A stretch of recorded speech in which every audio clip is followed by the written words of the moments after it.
Good morning, everybody. Welcome to New Covenant. My name is Femi Omotayo.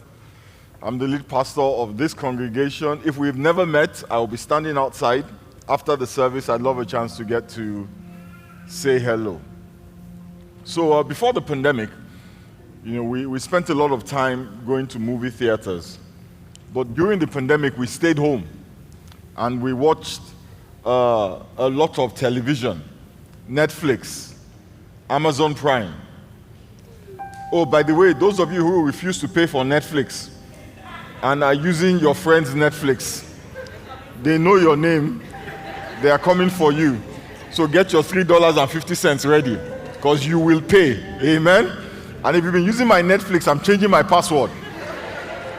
You know yourselves. Amen. Now, one of the shows that I really enjoyed was a series called The Last Kingdom. If you are ever bored, you can watch The Last Kingdom. The problem with television sometimes is that you watch a show, it's really good, but after you're done watching it, you need deliverance from the demon of lust. You know what I'm talking about? Like Game of Thrones. You watch Game of Thrones, and after you finish watching Game of Thrones, great storyline. But man, you see some things in that place that you just come to the pastor and say, just lay hands on me. So The Last Kingdom is one that I can recommend. It's not too bad. It's a TV series about a guy called Uhtred, who had his kingdom stolen from him by his uncle. How many people have seen The Last Kingdom? It's a really good show. You guys need to try. It's really good.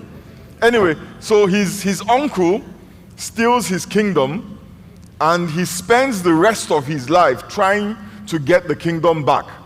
Now, Uhtred was a Saxon, and the Vikings were the enemies of the Saxons. And the Vikings had killed his father, but he was so desperate to get his kingdom back that he became a Viking. The kingdom was so valuable to him that he would join forces with the folks who actually killed his father in order to get it back. So this morning, I'm starting a two-part sermon series that we have titled, very creatively, The First Kingdom. The genius that went into coming up with the first kingdom from the last kingdom is unparalleled. Amen?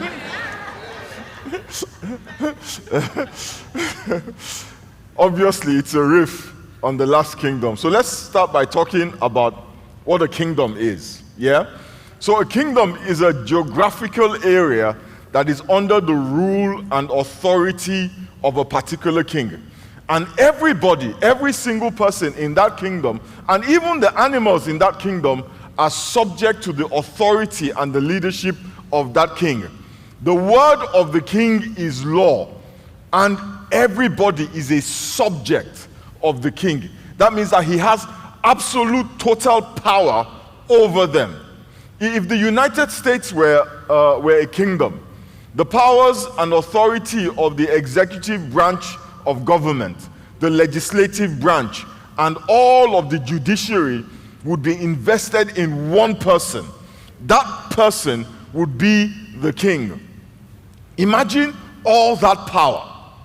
Imagine all that authority in one person. The authority to make laws, to execute the laws, and then punish whoever breaks the laws.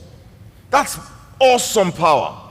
And the problem with power, they say, is that absolute power corrupts. Absolutely. I know that one man very recently wanted to be the king of America. But thank God he failed. Now the wind has blown. Hopefully some of the more reasonable people can see the chicken.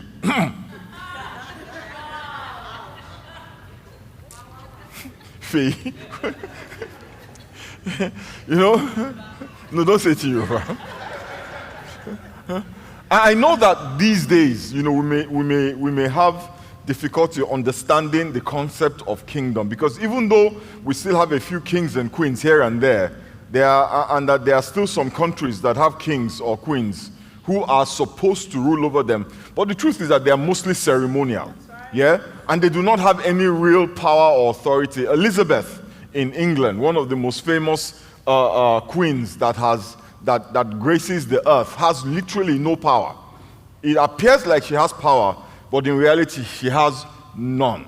Amen? They have influence, but they don't have power. So technically, we do not have any real kingdoms anymore. In a true kingdom, the word of the king, the will of the king is absolute. Absolute. It cannot be questioned. It cannot be argued with.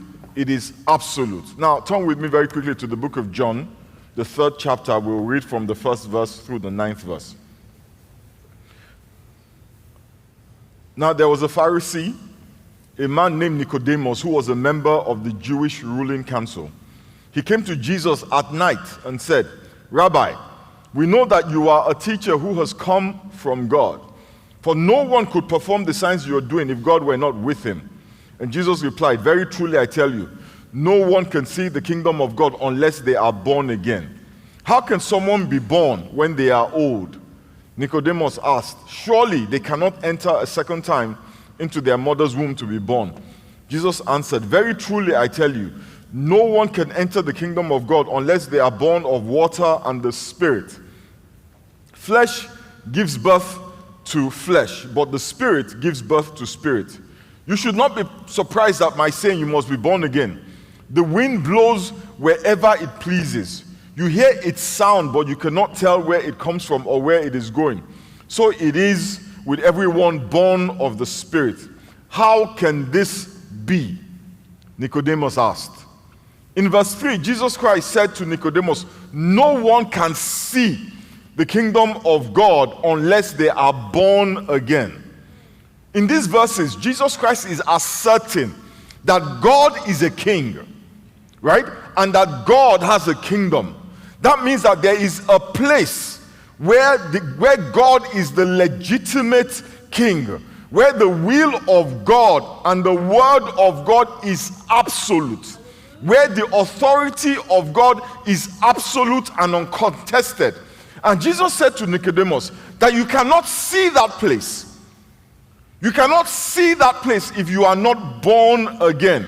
Then he goes on to say that you cannot only not see it, but you cannot enter into this kingdom except you are born of water and the Spirit. Amen?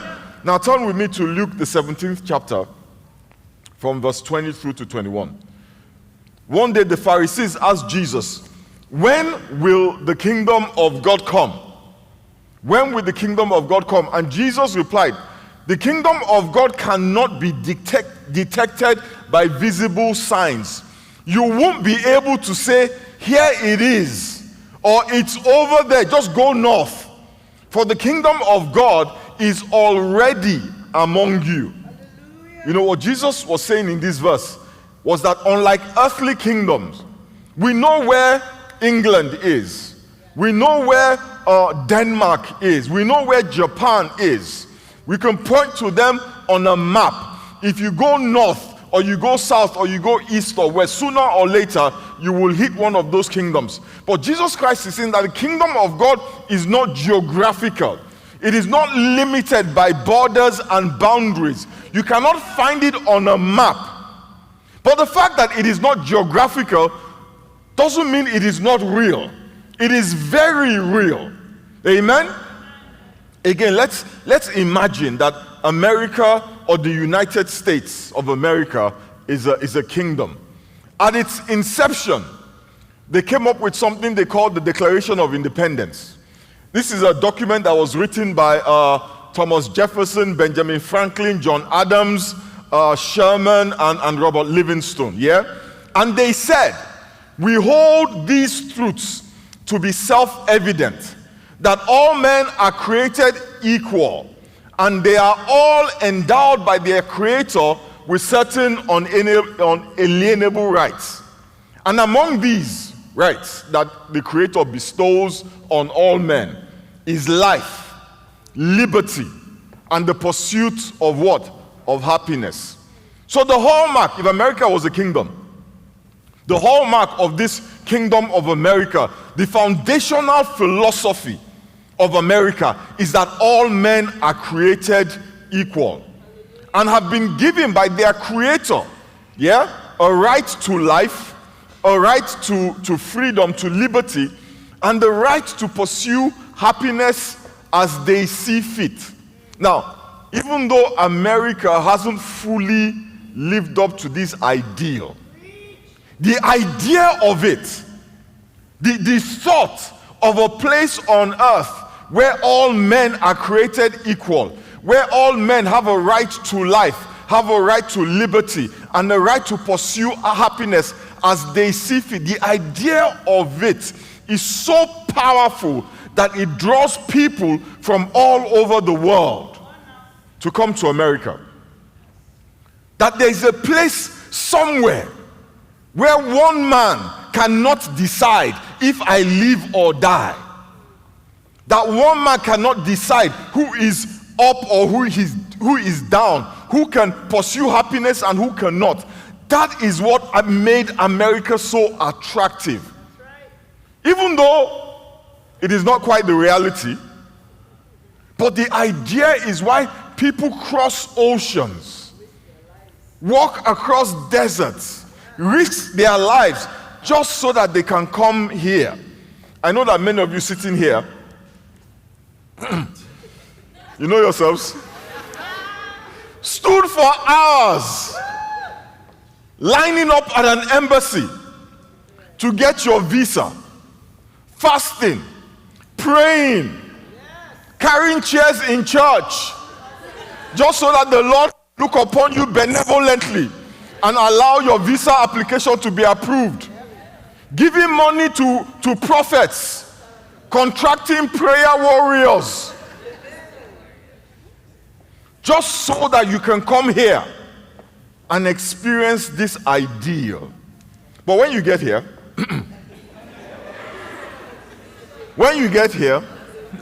you very quickly realize that all men are created equal. If you are of a certain color, you realize that you are free-ish. You are free-ish. You're not free, you're free-ish. And that life is fragile if there's a policeman behind you. And of course, you can be happy if you're ready to settle for someone following you around in the store. You quickly realize that those lofty statements, even though they are well-intentioned, have been corrupted by the evil in human hearts.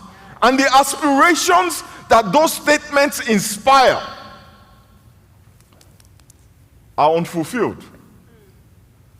And that is what you get even with the best earthly kingdom. Aspirations that are stirred up but never fulfilled.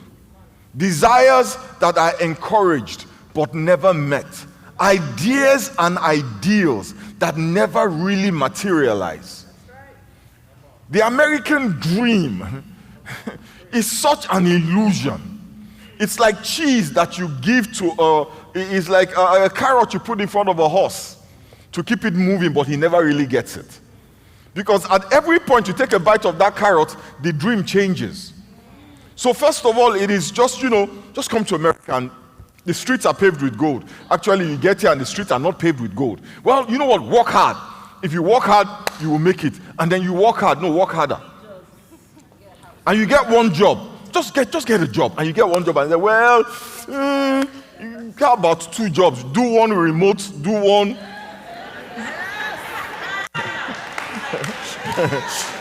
we know ourselves. We know. The American dream is 3 remote jobs, 3. If you are only doing 2, you haven't started. You need to have 3 is optimum. Yeah? 3 is optimum. Yeah? So when you go to my home office, I have a bank of computer screens. This one is Coinbase. This one is Ameristar. This one is, what's the other one? Robin Hood. But that's them. And do you know why you have to do that? Because in order to hit the American dream, it is not enough to work hard. You have to work very, very, very hard. So you get the first house.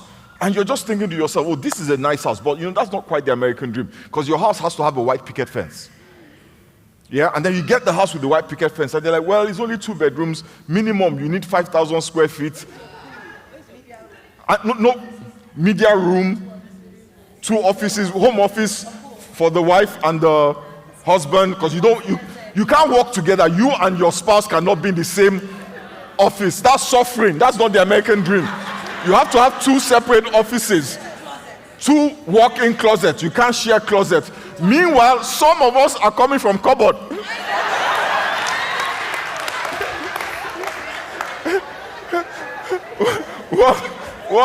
one cupboard. And then you have to have in the master bathroom, there have to be 2 toilets. God forbid, you hear the sound of somebody in one of the Jesus. So now we have 2 walk-in closets, mother-in-law suites, 2 offices, a pool, a heated pool, and how many car garage? 4-car garage. Oh, Jesus. 4 cars and a powder waiting. Powder, yes, what she said. Powder couche. That's French. Yeah? Yeah? That's the American dream. That's the American dream. Yeah? And all of us are trying to attain that. And that 4-car garage is not 4 cars, though. It's 3 cars and your ride-on lawnmower. You have to have your lawnmower there. You know the John Deere that you ride. Yeah. And then you get to a certain level, you can't have a ride-on lawnmower. Now you hire somebody to mow your grass.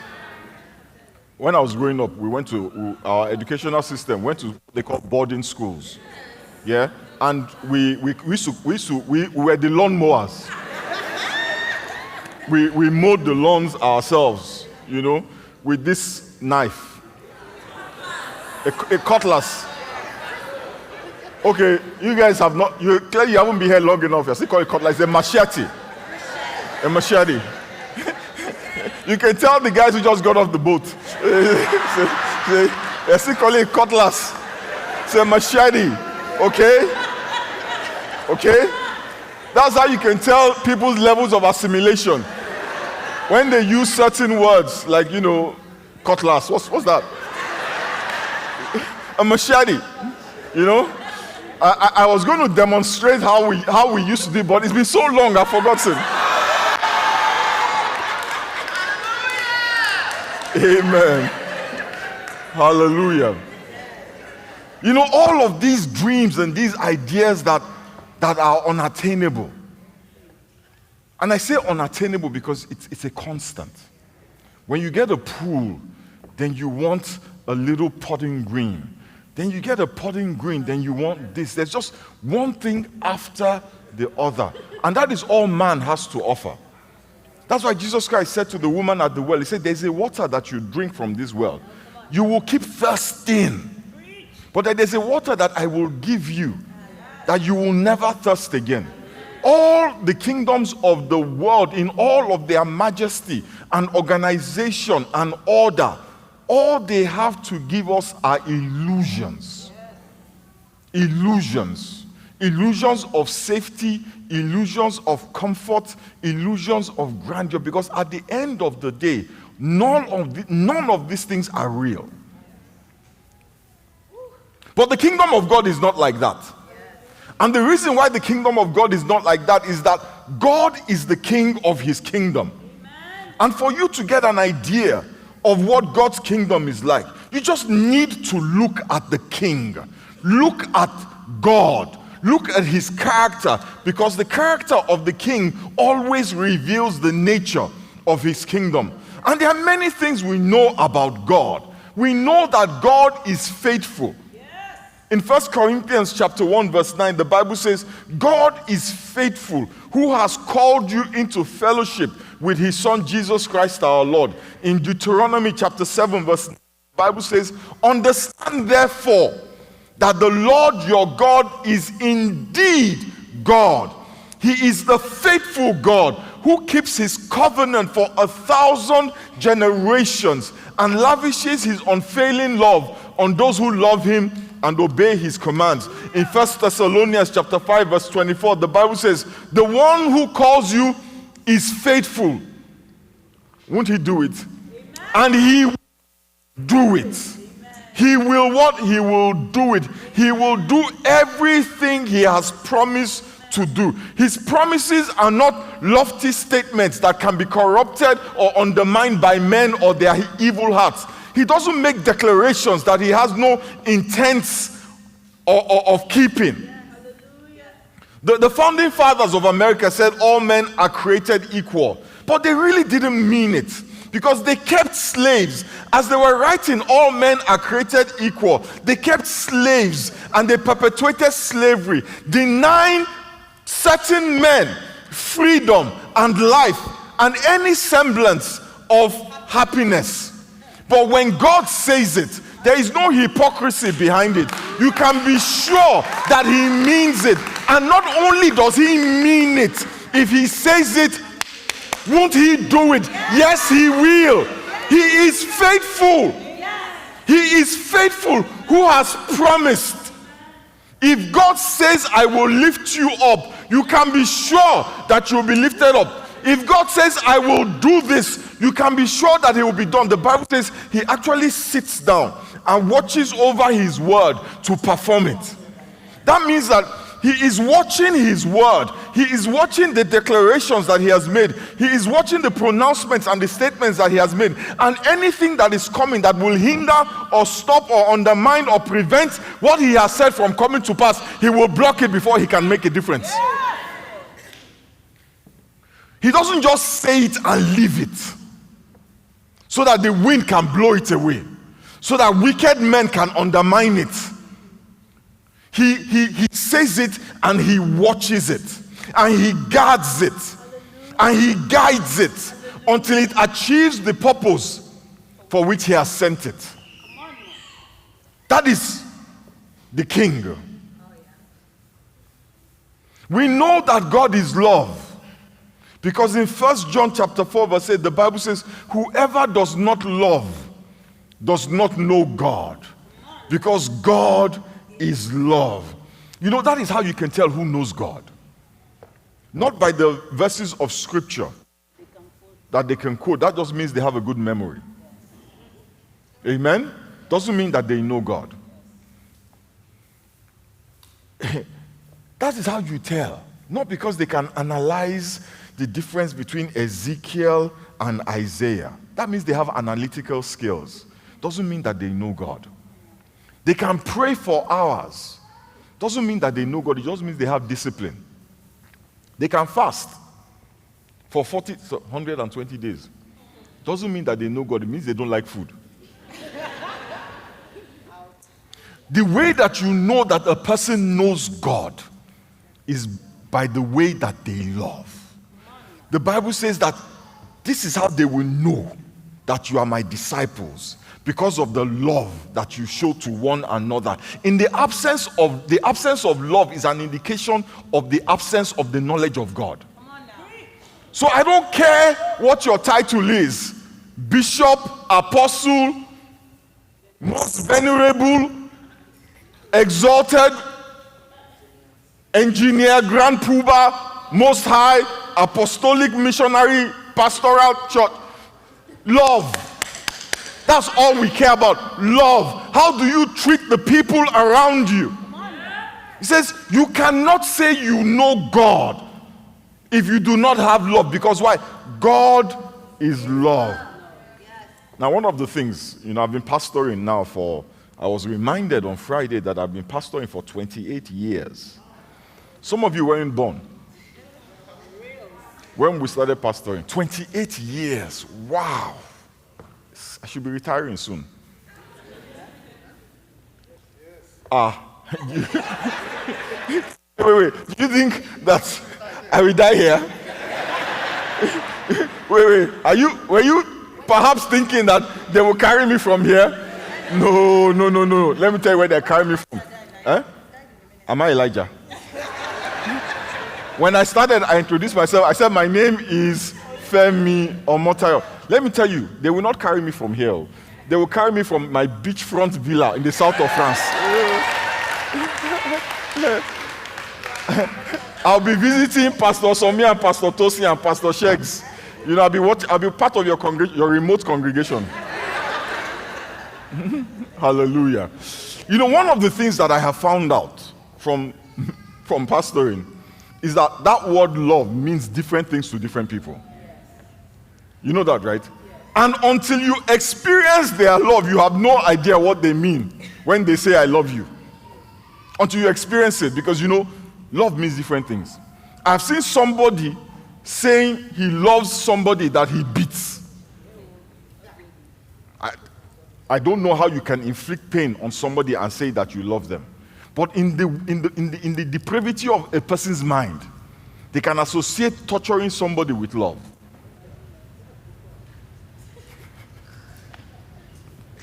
These ladies here, they're my personal persons. But we know what love means to God. We don't have to guess what love means to God. The Bible says in Romans chapter 5 verse 8, but God demonstrates his own love for us in this.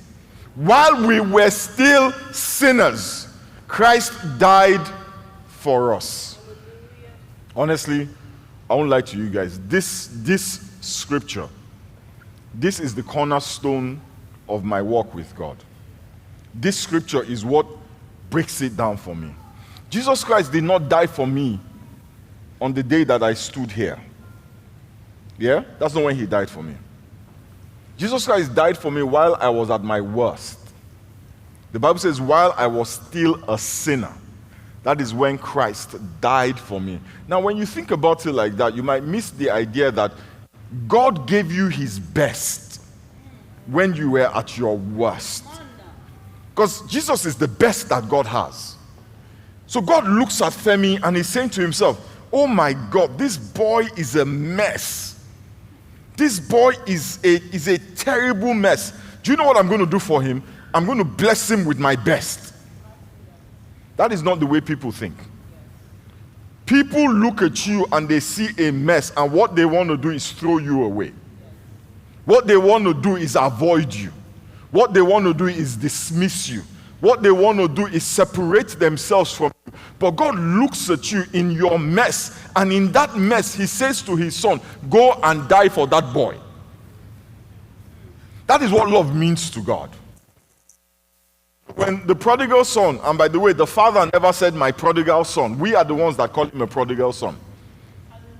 When the son, the second born or the last born son of that man came back home, after he had taken his inheritance and blown it, the Bible says, on riotous and scandalous living. I can only imagine what that guy did with that money. It was the kind of thing that the Bible just wrapped it up under riotous. Because if they broke it down, when the boy came back home, what did the father do?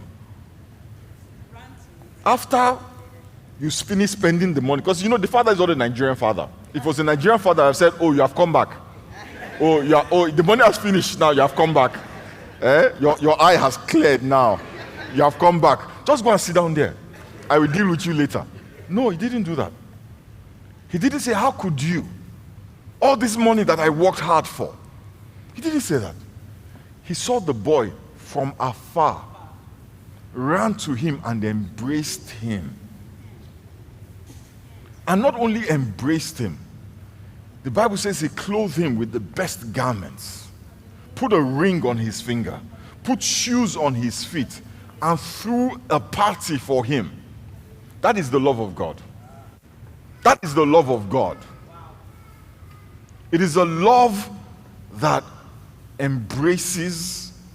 It is a love that is just so deep. The Bible says it is beyond our ability to comprehend, because honestly speaking, you may not be able to tell this from my accent, but I am a Nigerian father. And if any of my kids did what he did, oh, there would be problems. You guys would hear about it. Oh yes, it would be all over Twitter.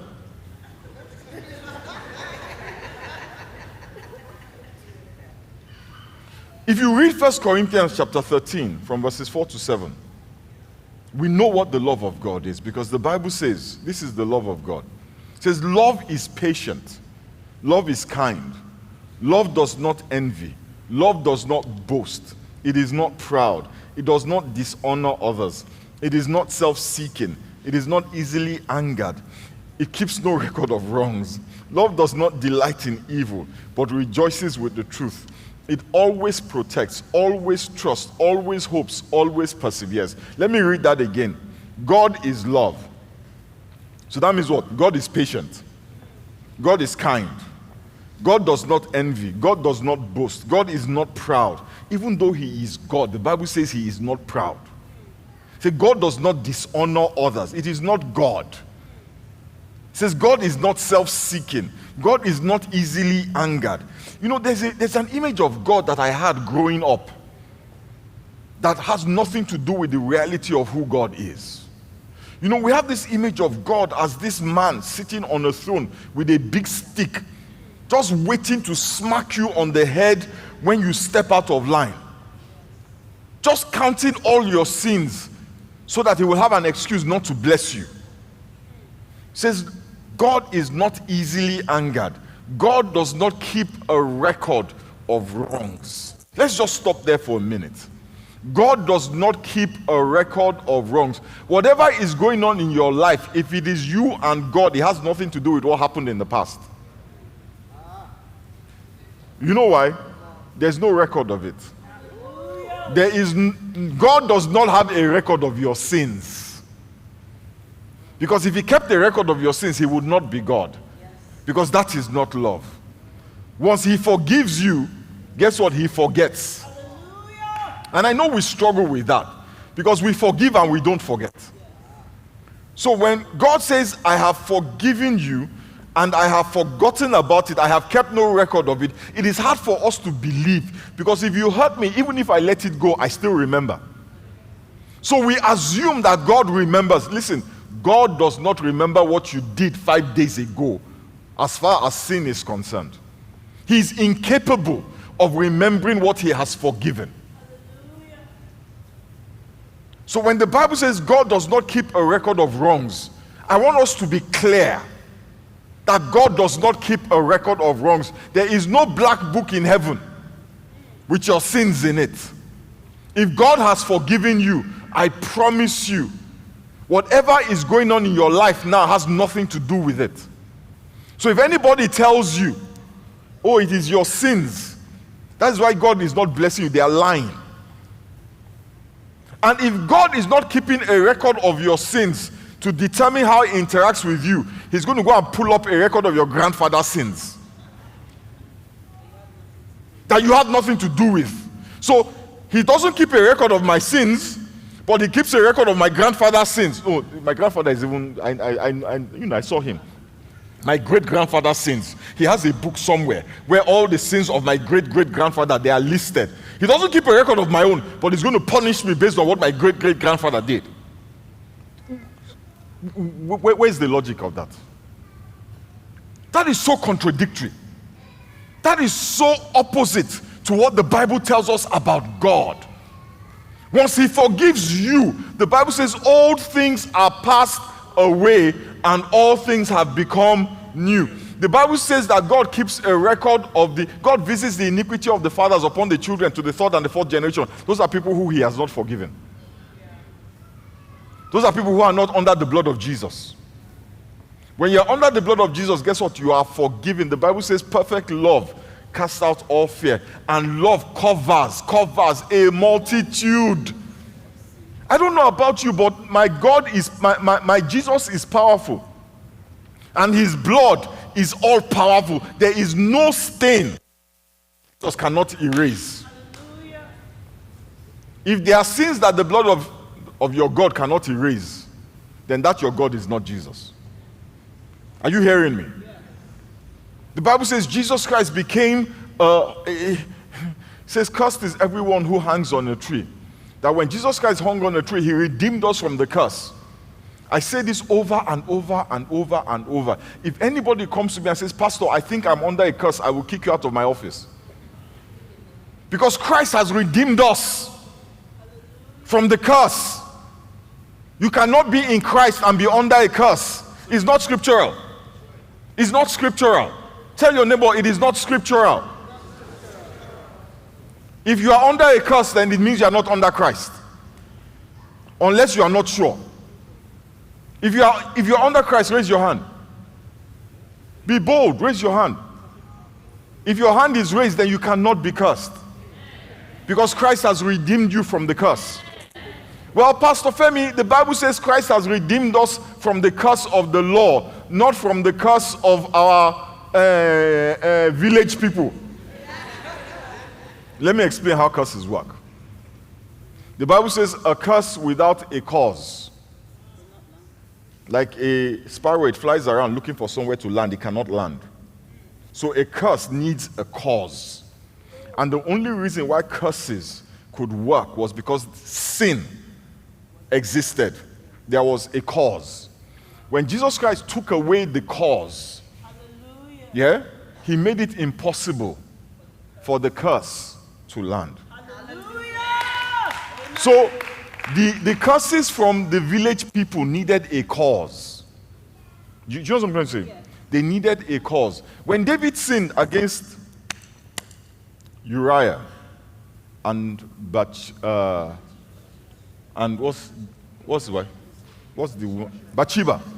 yes. When David sinned, what did he say? He said to God, "It is against you, O God, that I have sinned."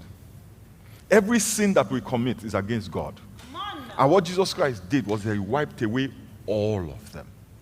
All of them. So if somebody comes and says, "Well, you did this to me the other day at the junction of the village.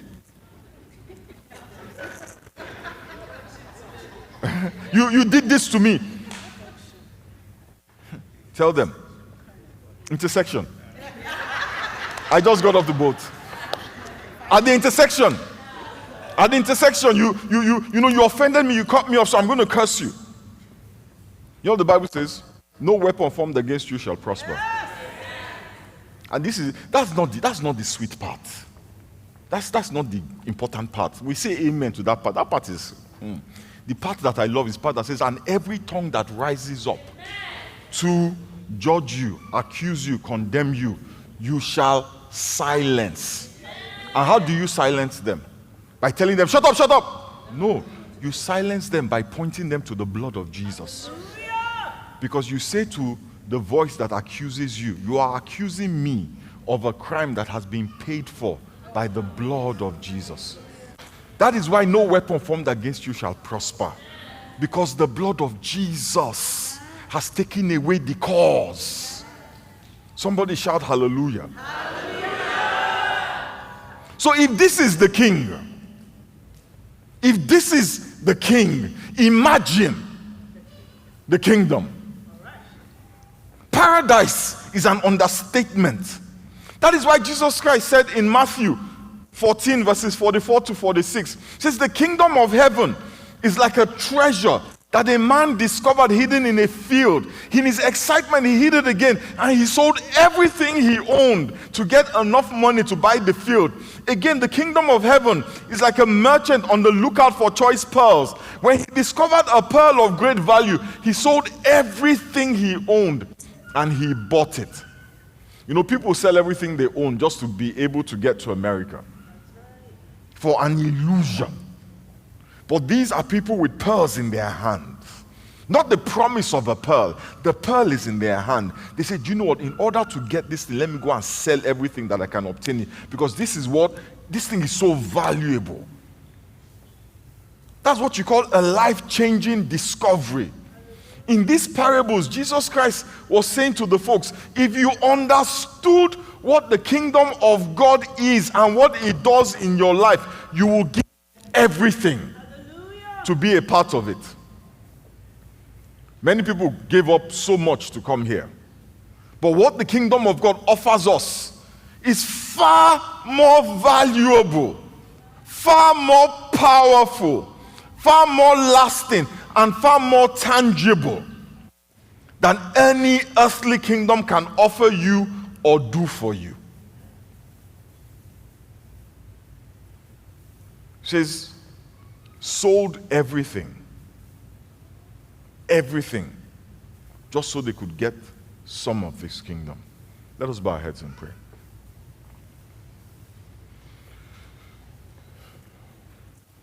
Father, we thank you. Father, we bless you. Father, we give you praise. Almighty and ever-living God, we thank you that you are faithful to us. We thank you, Father, that you love us with a love that is so mind-blowing. Father, we ask in the name of Jesus that this week, that from this moment as we step out of this room, that, Father, you will grant to us an experience that will confirm your faithfulness, that will confirm your love. Grant us, Father, a glimpse of your kingdom. Jesus Christ said, except a man is born again, he cannot see the kingdom. Except he is born of water and the Spirit, he cannot enter the kingdom. Father, we ask today that you will grant to us the reality of what it means to be born again. This morning, if you are here and you have never accepted that Jesus died for you, you've never accepted that when he hung on the cross, his blood was shed for you. Your sins are still your sins. They're not paid for. They're not washed away. They stand as a monument before God about you. It is when we accept Jesus, it is when we accept that he died for us, that his blood washes away our sins. That the forgiveness that is promised becomes a reality in our lives. It is not because we go to church. It is not because we attend service. It is simply because we accept. And we accept by saying, Father, I thank you that you sent your Son to die for me. Father, I accept that his blood was shed for me. I accept that his life was taken to make atonement for my sins. Father, I accept that he died so that I can live. Thank you, Father, for washing away my sins with his blood.